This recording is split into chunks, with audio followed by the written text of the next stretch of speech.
जय हिंद दोस्तों। मैं राजेश कुमार स्वागत करता हूँ आपके अपने यूट्यूब चैनल रोजगार सारथी में। उम्मीद है आप लोग स्वस्थ होंगे। तो जैसा कि आप लोग जानते हैं कि ये 2023 ख़त्म होने वाला है, इसका समापन होने वाला है और नया साल आप लोगों के लिए एक खुशियाँ भरो आने वाला है। मैं चाहता हूँ कि इस नए साल में आप लोग एक एक वर्दी जरूर अपने हाथ में ले लें। अपने कंधों पर, आपके कंधों पर मैं एक वर्दी जरूर देखना चाहता हूँ 2024 में। ओके, तो यही मेरी दुआ है आप लोगों के साथ कि आप लोग ज़रूर सक्सेस हो और अपनी एक जो आपका वर्दी का सपना है वो आपके पूरा हो। तो यूपी पुलिस का भी वैकेंसी आ चुकी हैं और एसएसजीडी की वैकेंसी आ चुकी हैं, तो आप लोगों को पता ही है, जाहिर सी बात है। और इन दोनों के एग्ज़ाम भी आने वाले हैं, बहुत जल्दी करीब ही एग्ज़ाम है। तो बात क्या हुई कि इन दोनों के एग्ज़ाम बहुत ही करीब है। हम कह सकते हैं हमें ज़्यादा से ज़्यादा कितना 40 से 45 दिन का समय मिला है पढ़ने के लिए। अब इन 40 से 45 दिन में हमें क्या पढ़ना है, कैसे पढ़ना है, इसको सबसे अच्छे से हमें ध्यान रखना होगा। क्योंकि अगर कुछ भी पढ़ लोगे तो प्रॉब्लम हो जाएगी। क्योंकि समय कम है, तो समय के हिसाब से हमें जो सटीक लगना है वही पढ़ना है, सब कुछ नहीं पढ़ना है। सब कुछ पढ़ोगे, जो काम का नहीं है फिर उसको ही पढ़ोगे तो फिर कोई मतलब नहीं बनता। यहाँ पे आपका समय बर्बाद होना है। ओके, तो पढ़ना हमें वही है जो ज़रूरी है। तो ये बात तो होगी आपके पढ़ने के हिसाब से। अब बोलते हैं कि नई साल है, नया साल का आज आखिरी दिन है। आज 31/12/2023 है, आज जब मैं वीडियो रिकॉर्ड कर रहा हूँ। तो मैं चाहता हूँ कि आप जब 2024 में जाएँ ना, 2024 में जाने का मतलब कि 2024 में आप अपनी प्रिपरेशन चालू करें। तो मैं चाहता हूँ कि सब लोग अच्छे से प्रिपरेशन चालू करें और सक्सेस होकर दिखाएं। आप लोग इतनी मेहनत करें कि 24 आपके लिए खुशहाल दिन बन जाए, खुशहाल साल बन जाए। और मैं कहता हूँ फरवरी जो है ना, फरवरी में जो आपके एसएसजीडी और यूपी पुलिस के एग्ज़ाम्स होने वाले हैं, उन एग्ज़ाम, तो जैसा कि मैं बोल रहा था कि क्या कि ये जो फरवरी वो आपके लिए बहुत ही बेहतर हो और आप लोग बहुत ही सक्सेस पाए। आप लोगों को जो माँ बाप का सपना है ना कि एक मेरा बेटा एक वर्दी प्राप्त करे और मेरा बेटा सरकारी जॉब में लग जाए, तो मैं चाहता हूँ कि आप लोग वो वर्दी प्राप्त करें और अपने माँ बाप का सपना पूरा करें। ओके, तो ये बात होगी क्योंकि हर माँ बाप चाहते हैं ना कि मेरा लड़का सक्सेस हो। और आप लोग अगर उनकी बोलते हैं ना, उनकी भावनाओं के साथ खेलोगे तो बहुत गलत होता है ये। क्योंकि माँ बाप आपसे क्या चाहते हैं, एक उम्मीद उनको क्या है कि मेरा लड़का लग जाए। और वो सक्सेस किसके लिए है? आप अपने लिए तो ना मांग रहे, वो आपके लिए मांग रहे हैं कि आप पढ़ोगे, आप सक्सेस होगे तो आप अच्छा काम करोगे, आगे समाज में आपका अच्छा नाम रहेगा। ओके, तो इसलिए वो माँ बाप, हर माँ बाप कहता है कि मेरा बच्चा सक्सेस हो, पढ़े लिखे और बहुत कामयाब बने। तो इसी उम्मीद के साथ अब आते हैं अपने टॉपिक पे। टॉपिक क्या कर रहे थे हम लोग? कर रहे थे हिस्ट्री। इसी हिस्ट्री को आप लोग यूपी पुलिस के लिए भी ले सकते हैं क्योंकि ये सेम ही है। यूपी पुलिस और एसएसजीडी में कोई फ़र्क नहीं है, ज़्यादा थोड़ा बहुत फ़र्क पड़ता है।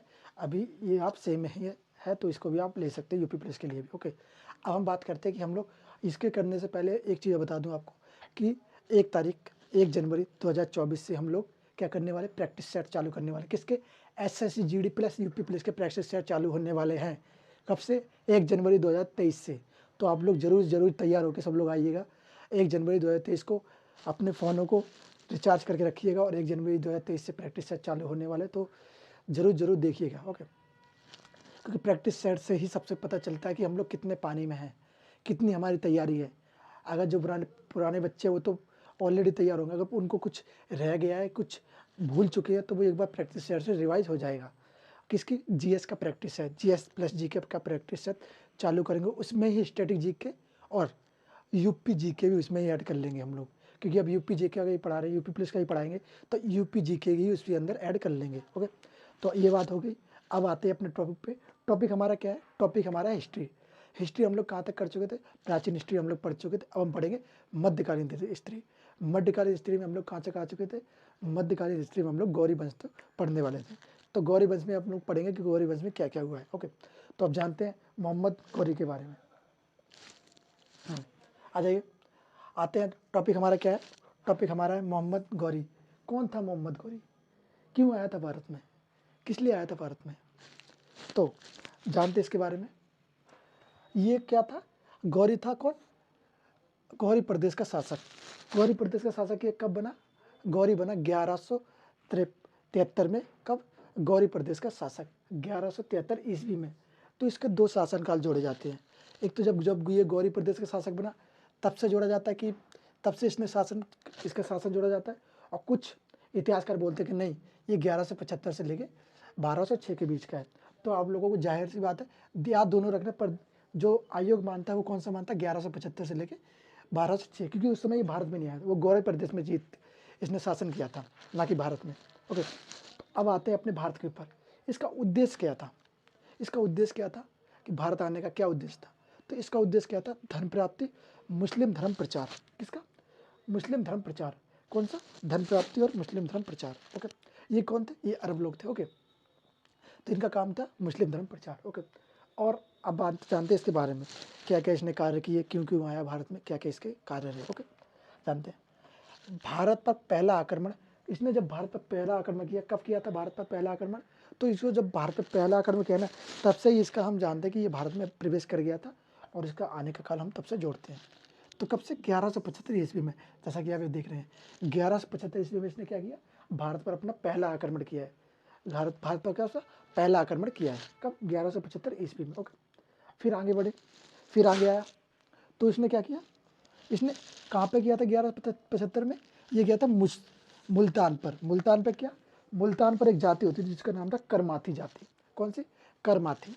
उस जाति पर इसने आक्रमण किया था। कौन सी जाति, करमाथी जाति पर आक्रमण किया। फिर ये कौन, किसके खिलाफ था, ये मुसलमानों पर किया था। वो अलग, ये अलग अलग टाइप के मुसलमान होते हैं, जैसे मैंने सिया और सुन्नी बोले तो वो अलग अलग है मुसलमान पर अलग अलग होते हैं, तो ये भी एक अलग प्रकार के मुसलमान थे। तो इसने किन पे किया था, ये भी मुसलमान था पर ये अलग प्रकार का था। ओके, तो इसने किस पे किया था, ये किया था करमाती जाति के मुसलमानों पर। किसके, करमाती जाति के मुसलमान पर आक्रमण किया, किसने, मोहम्मद गौरी ने। कब, 1175 ईस्वी में। ओके, अब आते और जानते आएंगे 1158, सॉरी 78, 1178 ईस्वी में इसने एक और आक्रमण किया, जिसका दूसरा आक्रमण कहेंगे, जिसको हम सेकंड आक्रमण कहेंगे। किसका, मोहम्मद गौरी का, भारत पर। कितना, सेकंड आक्रमण। कहाँ किया इसने, ये किया था गुजरात पर। इसने गुजरात पर आक्रमण किया। वहाँ शासक कौन से थे, गुजरात में शासक थे कौन से, वो थे भीम सेकंड। उस समय भीम सेकंड कहाँ के शासक थे, गुजरात के शासक थे। तो भीम सेकंड जब गुजरात के शासक थे, तो उनको और नाम किस नाम से बुलाया जाता है, भीम सेकंड को, हम भीम सेकंड को एक नाम से और जानते हैं, क्या नाम है उनका, मूलराज। क्या नाम है, मूलराज। तो मूलराज किस वंश से संबंधित रखते थे, ये रखते थे चालुक्य वंश से। किस वंश से संबंध रखते थे मूलराज, ये वंश से रखते थे चालुक्य वंश से संबंध।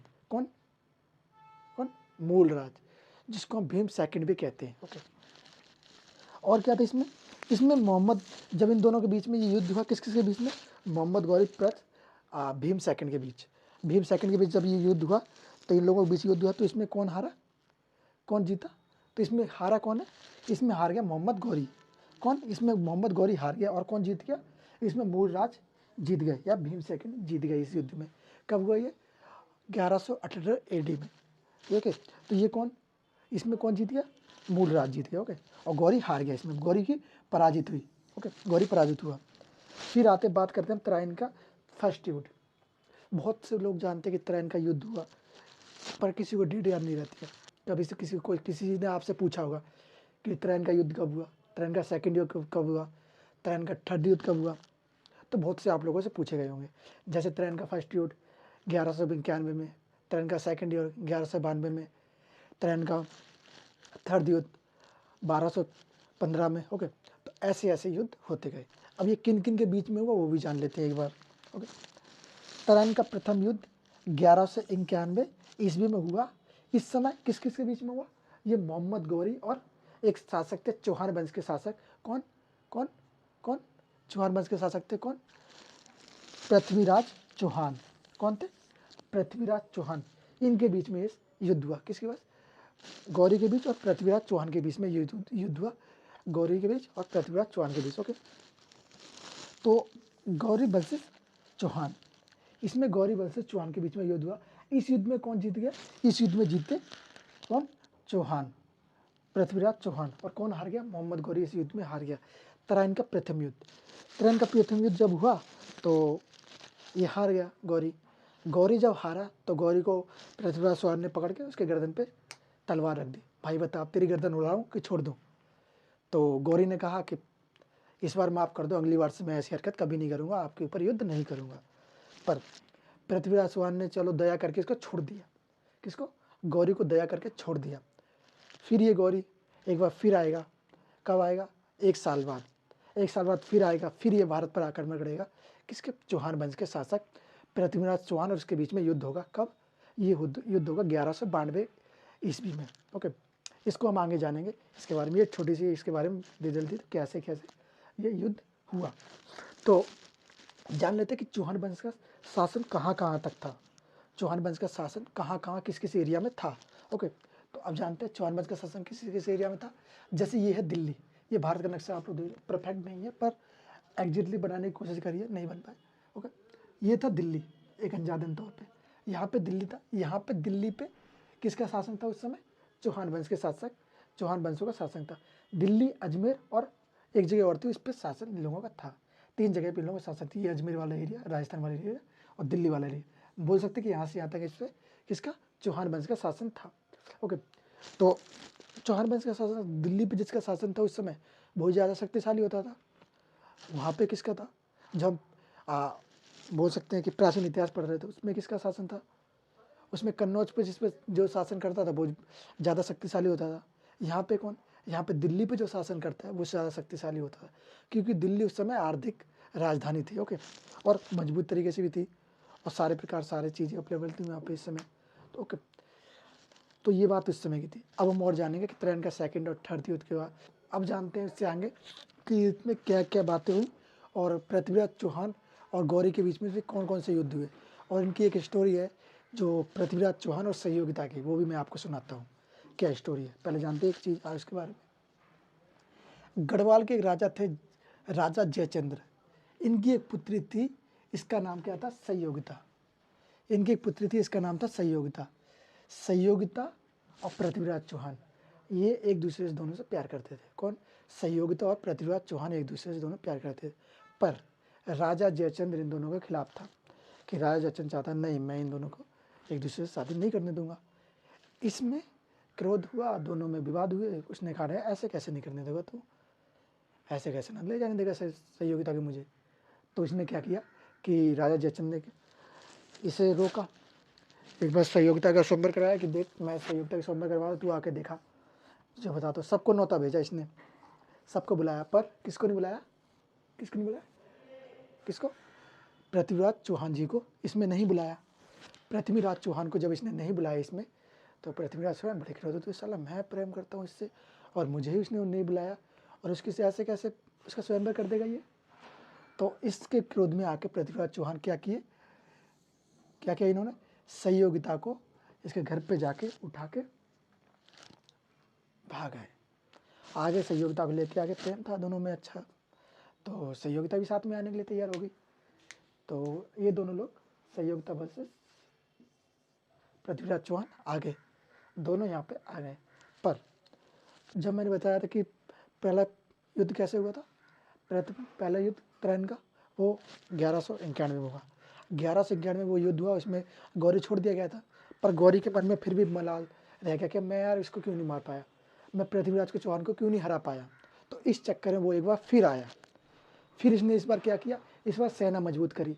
इसको पता था कि ये जो है ये चंद्रवरदाई, ये जयचंद्र क्या है, सॉरी चंद्रवरदाई बोल रहे, ये जयचंद्र क्या है? जयचंद्र क्या है कि जयचंद्र किससे घृणा करता है, किससे गुस्सा रहता है, किससे? वो रहता है पृथ्वीराज चौहान से। इसको और गौरी को हराना किसको था? पृथ्वीराज चौहान को। तो इसने क्या किया कि ये जो पृथ्वीराज चौहान था ना, और सॉरी ये जो जयचंद्र और गौरी था, इन दोनों ने मिलकर एक प्लान बनाया कि हम दोनों, और जयचंद्र वैसे ही गुस्सा करता था इसके से, पृथ्वीराज चौहान जी से चिढ़ता था जयचंद्र। तो इसने क्या किया कि इसने गौरी से साथ मिल लिया। गौरी ने कहा तुम मेरे साथ आ जाओ, अगर तुम मेरे साथ आके जी अगर मुझे मेरे साथ दोगे तो मैं तुम्हें दिल्ली की गद्दी दे दूंगा, मतलब दिल्ली पे तुम्हें राजा बना दूंगा दिल्ली का। उसने कहा अच्छी बात है यार, दिल्ली का राजा भी, मैं शासक भी बन जाऊँ, दिल्ली का शासन मिल जाएगा। और हराना किसको है? उसको, पृथ्वीराज चौहान को। तो इसने कहा चलो अच्छी बात है यार, कर लेते शामिल। हो गए, दोनों शामिल होके आ गए। किसको हराने के लिए? वो दो और ये पृथ्वीराज चौहान जी अकेले। अब ये दो और पृथ्वीराज चौहान अकेला। कभी आपने सुना होगा बहुत बार कि जयचंद्रों के चक्कर में दुनिया बिक गई। बहुत सी कहावत हैं, अलग अलग प्रकार से बोलते हैं। तो जयचंद्र, यही जयचंद्र की वजह से ये कहानी बनी है भाई साहब, कि ये जयचंद्र भाई साहब अपने देश के होते हुए दूसरे का साथ दे रहे हैं। और किस लिए? किस शासन के लिए, शासन मुझे मिल जाए। तो यहाँ पे ये बात आती है कि शासन को हथियाने के चक्कर में उसकी बेटी भी उनके कब्जे में थी और उसको शादी कर ली। उससे अपनी बेटी के बोल सकते हैं अपने दामाद को मारने के लिए शामिल हो गया इसके साथ। किसके साथ? गौरी के साथ। तो ये तो सहयोगिता और पृथ्वीराज चौहान की प्रेम कहानी थी। प्रेम कहानी जो मैंने बता दी आपको कि ये एक दूसरे से प्रेम करते थे। और जब इनका स्वयंवर हुआ तो स्वयंवर में पृथ्वीराज चौहान को बुलाया नहीं गया। पृथ्वीराज चौहान को नहीं बुलाया गया तो उनके दोस्त थे चंद्रबरदाई। चंद्रबरदाई ने उनको बताया कि ऐसा ऐसा स्वयंवर हो रहा है। वो गुस्से में आए कि मुझे नहीं बुलाया गया। तो ये चढ़ दिए अपने घोड़े पे, टड़क टड़क टड़क गए। जाते ही वहाँ पे गए, घुस गए पंडाल में जहाँ स्वयंवर चल रहा था। सहयोगिता उठाया, भगाए अपने देश वापस, अपने राज्य वापस आ गए। इससे वो क्रोधित हुआ। वो फिर वो जब गौरी के साथ शामिल हुआ, गौरी के साथ शामिल होके फिर इन लोगों ने पृथ्वीराज चौहान के लिए एक युद्ध हुआ। उससे पहले एक जानते पृथ्वीराज के चौहान जी के कवि हुए। वो उनके कवि भी थे और एक मित्र भी थे, उनके घनिष्ठ मित्र थे, मतलब बहुत अच्छे वाले मित्र थे। कौन थे? वो थे कौन? चंद्रबरदाई। चंद्रबरदाई इनके अच्छे से और अच्छे मित्र थे। चंद्रबरदाई की एक पुस्तक है जिसका नाम है क्या? पृथ्वीराज रासो। पृथ्वीराज रासो चंद्रबरदाई ने लिखना ही शुरू किया था। और चंद्रबरदाई की इसी समय मैं बताऊंगा कि मृत्यु हो जाती है। क्यों मृत्यु हो जाती है वो मैं आपको बताऊंगा। इसे पूरा किसने किया था? पृथ्वीराज रासो को जलहन ने पूरा किया। किसने? जलहन ने पृथ्वीराज रासो को पूरा किया था। ओके, अब जानते हैं कि इनके कवि के बारे में जान लिया हमने। अब जानते हैं कि सेकंड तराइन का युद्ध कब हुआ। सेकंड तराइन का हुआ 1192 में हुआ। किस किस के बीच? पृथ्वीराज चौहान और उस तरफ कौन थे? अपोजिट साइड वो लोग दो लोग थे। कौन? एक तरफ राजा जयचंद्र और दूसरी तरफ कौन? दूसरी तरफ मोहम्मद गौरी। वहाँ पे दो, यहाँ पे ये अकेले। अब दो और एक पे भारी पड़ते हैं भाई। हर समय बात तो ऐसी है कि ज़्यादातर दो लोग एक पे भारी पड़ते हैं। तो इस युद्ध में क्या हुआ? इस युद्ध में राजा जयचंद ने गौरी का साथ दिया और गौरी इस युद्ध में जीत गया। गौरी जब इस युद्ध में जीत जाता है तो कौन? मोहम्मद गौरी जीत गया और पृथ्वीराज चौहान हार गए इस युद्ध में। इस युद्ध में पृथ्वीराज चौहान हार गए। पृथ्वीराज चौहान हारने के बाद कहते हैं कि बताओ कि हमारा ही देश का और हमारे साथ रहने वाला व्यक्ति किसी दूसरे का साथ दे रहा है। किसके लिए? शासन के लिए। पर ये बात तो खैर अलग बात है। वो तो अलग अलग बहुत से लोग अपनी अपनी सोच रखते हैं। अपनी अपनी किसी की सोच के खिलाफ कोई नहीं जा सकता। ओके, बात करते हैं फिर क्या हुआ। जब ये इसको हरा दिया पृथ्वीराज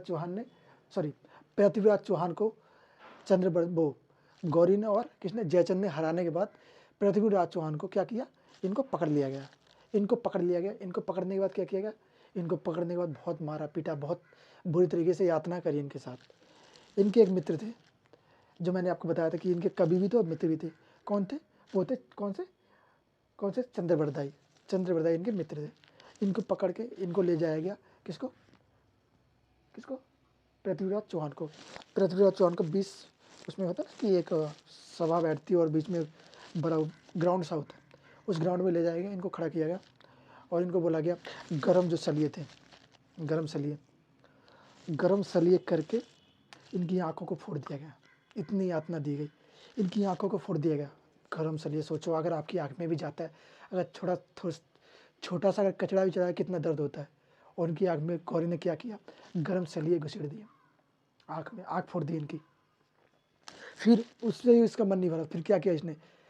फिर और चीज़ जानते हैं कि फिर इसने क्या किया? इनको पकड़ के बीच सभा में इनकी बेइज्जती बहुत प्रकार से किया गया। इनको मारने के लिए इनके ऊपर शेर छोड़े गए, है ना। पर उस समय इनके एक दोस्त मित्र थे जिसका नाम था चंद्रबरदाई। उनको भी पकड़ के इनके साथ में कर दिया गया। जब ये दोनों एक ग्राउंड में थे तो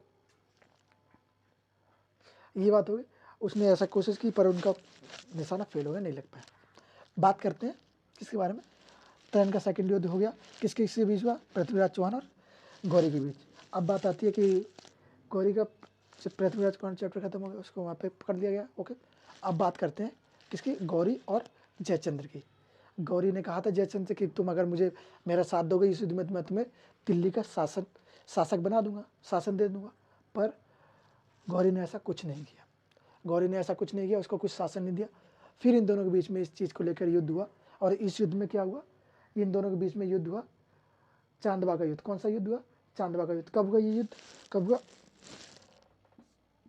1194 में। इस युद्ध के किसके? तराइन के दूसरे युद्ध के बाद फिर उसके बाद 2 साल बाद कौन सा युद्ध हुआ? चांदबाई का युद्ध हुआ। कौन का? चांदबाद का युद्ध हुआ। चांदबाद का युद्ध में क्या किस किसके बीच हुआ? ये हुआ जयचंद्र और गौरी के बीच। इसमें क्या हुआ? इसमें जयचंद्र वैसे ही कमज़ोर पड़ चुका था, वैसे ही कमज़ोर शासक था और बूढ़ा भी था, तो ऑलरेडी इसको हार नहीं था। तो कौन, इसमें जयचंद हार गया और गौरी जीत गया। अब दिल्ली की गद्दी पे कौन आ चुका था, गौरी। गौरी के बारे में थोड़ा बहुत तो जान लेते हैं, फिर उसके बाद गौरी का चैप्टर खत्म हो जाएगा, फिर आएंगे आगे जानेंगे ऐबक, गुलाम बंसी, ये सब चीज़ें आएंगे। तो इसके और अभियान क्या क्या हुए और इसका अंत कैसे हुआ। ओके, अब बात करते हैं इसके अभियानों के बारे में। तो 1203 में 1203 में से इसने कलिंजर अभियान चालू किया, कलिंजर अभियान।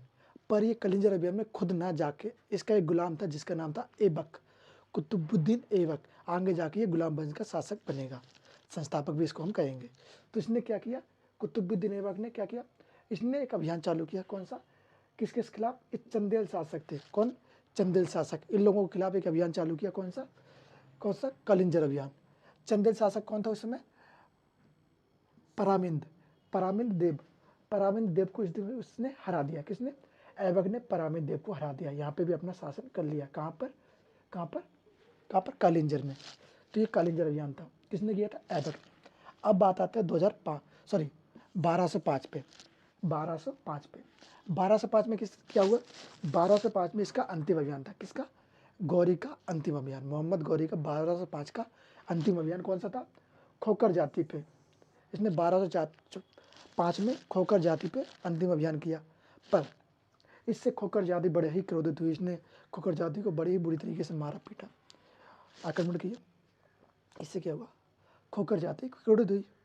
जब वो खोकर जाति के लोग क्रोधित हुए तो लोगों ने इसको मारने की योजना बनाई कि इसको अब ख़त्म ही करना है, इसको अब रखना नहीं है। तो इन लोगों ने प्लान बनाया, खोकर जाति ने, कि इसको कैसे मारना है। तो एक दिन ये जा रहा था अपने,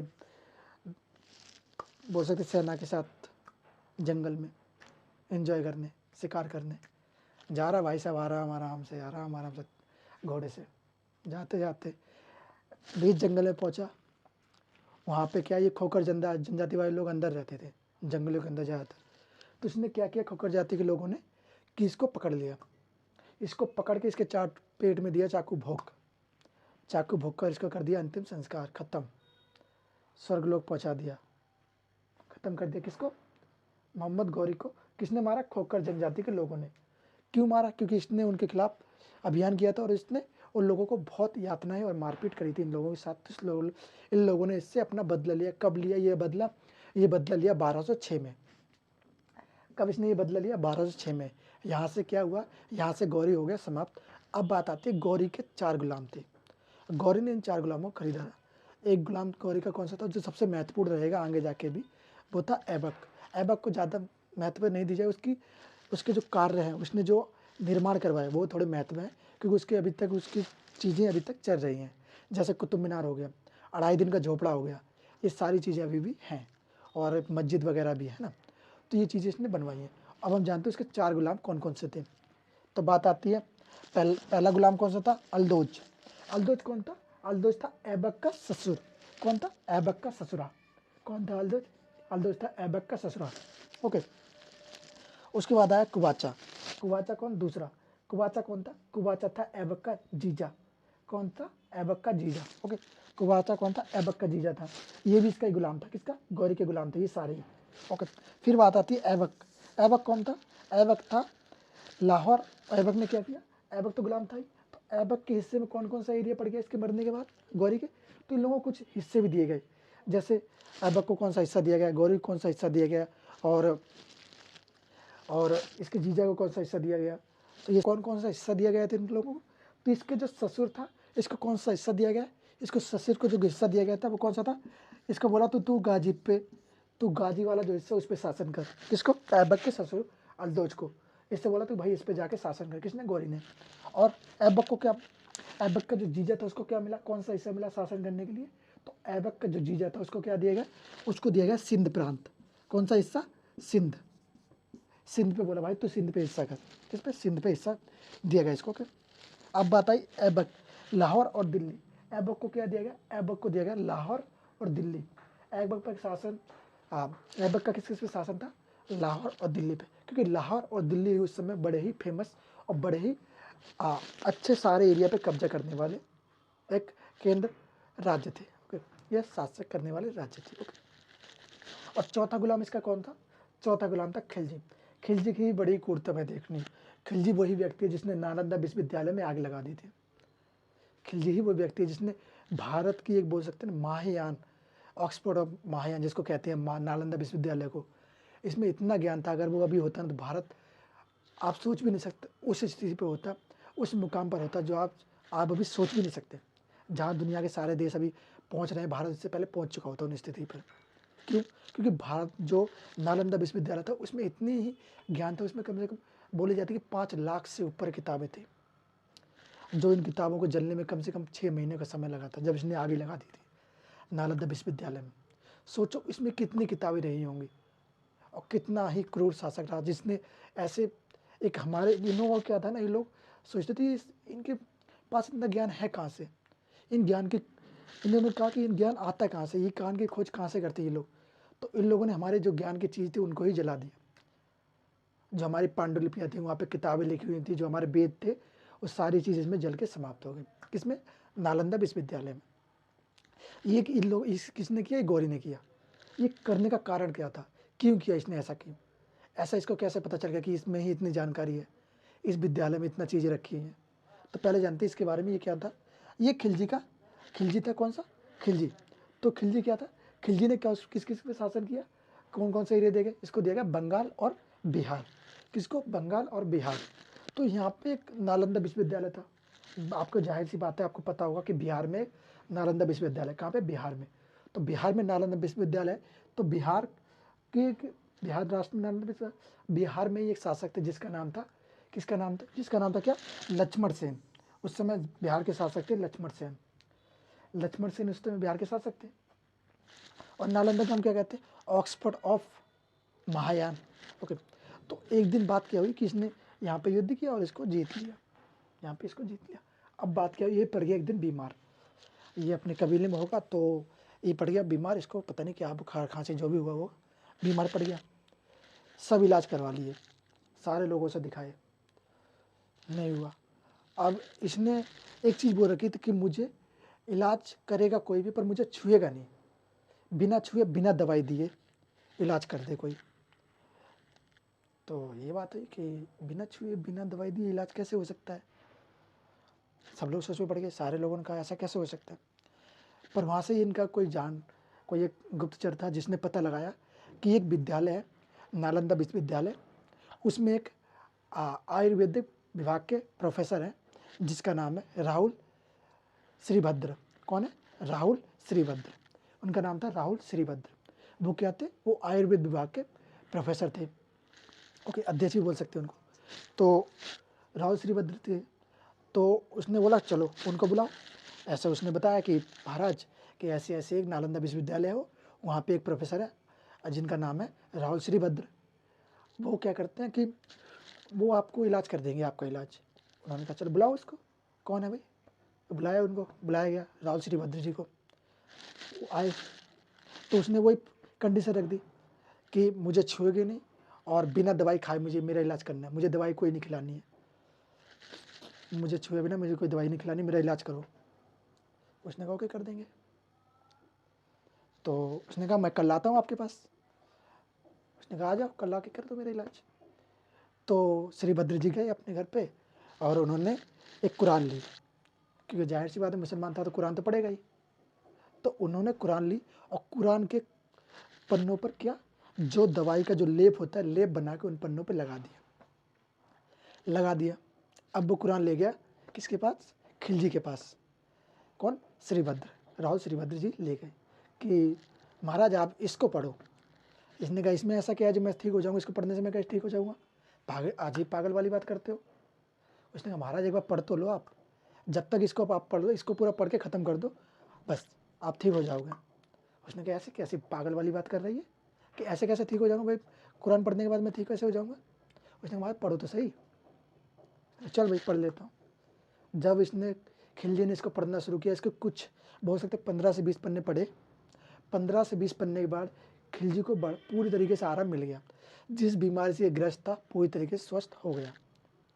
इसने कहा ये तो बड़ी अजीब बात हो गई, मैं स्वस्थ कैसे हो गया?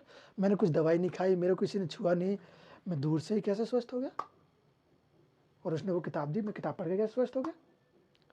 फिर उस खिलजी ने बोला उसको बुलाओ, श्रीभद्र को बुलाओ, राहुल श्रीभद्र को बुलाओ। राहुल श्रीभद्र जी जब आए, सभा में आए, आने के बाद क्या हुआ, आने के बाद खिलजी ने पूछा कि भाई तू मुझे ये बता कि तूने मुझे ठीक कैसे कर दिया, मैंने तुझसे दवाई देने का मना किया था, छूने का मना किया था, तो तूने बिना छुए बिना दवाई दी मुझे ठीक कैसे कर दिया, तूने तो किताब दी थी। तब राहुल श्रीभद्र जी ने बताया कि जो किताब मैंने आपको दी थी, जो कुरान मैंने आपको दी थी, उस कुरान पर क्या था कि उस कुरान पर मैंने जो दवाई थी ना, जो इस बीमारी में जो दवाई काम आती है, उस दवाई का मैंने लेप लगा के इस किताब के पन्नों पर लगा दिया था, कोनों पर लगा दिया था। क्योंकि पता है कि ज़्यादातर लोग जब पढ़ते हैं तो किताब पे थूक लगा के उसको अगला पन्ना पलटते हैं। तो गौरी ने भी यही काम किया था, थूक लगाया, अन्ना पन्ना पलटा। तो उसने क्या किया था, किताब के जो कोने कोने होते हैं उन पर दवाई लगा दी थी, आसपास के एरिया पे दवाई लगा दी, जिससे वो पलटेगा, चाटेगा, दवाई अंदर जाएगी, चाट के सही हो जाएगा। तो उसने बताया कि मैंने ऐसे ऐसे काम किया कि आपके पन्नों पर, ये कुरान के जो पन्ने थे उनके पन्नों पर मैंने ये दवाई लगा दी, और आपने जब कुरान के पन्ने पढ़े तो आपने ऑटोमेटिक, मैंने आपको छुआ भी नहीं और कोई दवाई भी नहीं दी मैंने आपको, इस तरीका आजमाया। बोले यार इतना ज्ञान कैसे है तुझमें, और तुम कहाँ पढ़ाते हो, नारद विश्वविद्यालय में। फिर इसको क्रोध आ गया, वो इतने भारत के लोगों की इतना ज्ञान, चलो मेरा इलाज कर दिया बिना छुए, ये क्रोधित हो गया। इसने कहा ऐसी विश्वविद्यालय को हम नहीं रखेंगे, हमारे लिए खतरा है। ये गया, इसने उस विश्वविद्यालय में आग लगा दी। पूरा विश्वविद्यालय, नालंदा विश्वविद्यालय कहा जाता है कि 6 वर्ष या 6 वर्ष नहीं, 6 महीने तक जलता रहा। इतनी उसमें किताबें थी, बोला जाता है करीब 1.5 से 5 लाख के बीच में उसमें किताबें थी। जो किताबें 6 महीने तक उसकी आग नहीं बुझी, 6 महीने तक आग सुलगती थी। सोचो कितना ज्ञान था उस किताबों में, कितना ज्ञान हमारा जल चुका था उस विश्वविद्यालय में। और ये सब काम किस व्यक्ति की वजह से हुआ है, एक कौन, खिलजी की वजह से। किसने, खिलजी ने। ओके, तो ये बात थी राहुल श्रीभद्र और खिलजी के बीच की बात कि ये कैसे स्वस्थ हुआ बीमार पड़ने के बाद। तो कौन था, राहुल, राहुल जो नालंदा के कौन थे, प्रोफेसर थे। कौन थे, नालंदा के कौन, आयुर्वेद विभाग के प्रोफेसर। ओके, तो सोचो ये बात इसके ऊपर हुई। अब ये 4 गुलाम इसके मैंने बता चुका आपको, ये तो स्टोरी थी, आप लोगों को अच्छी लगी होगी तो बताइए। ये थे 4 इसके गुलाम, 4 गुलाम। ये खिलजी की बात खत्म करते हैं। अब बात हम जब करेंगे इसके, अब शुरू होता है यहाँ से कौन सा, गुलाम वंश। अब हम नेक्स्ट वीडियो में आपको बताएंगे गुलाम वंश के बारे में कि गुलाम वंश क्या था, गुलाम वंश ने कैसे कैसे शासन किया, क्या क्या कार्य किए गुलाम वंश ने।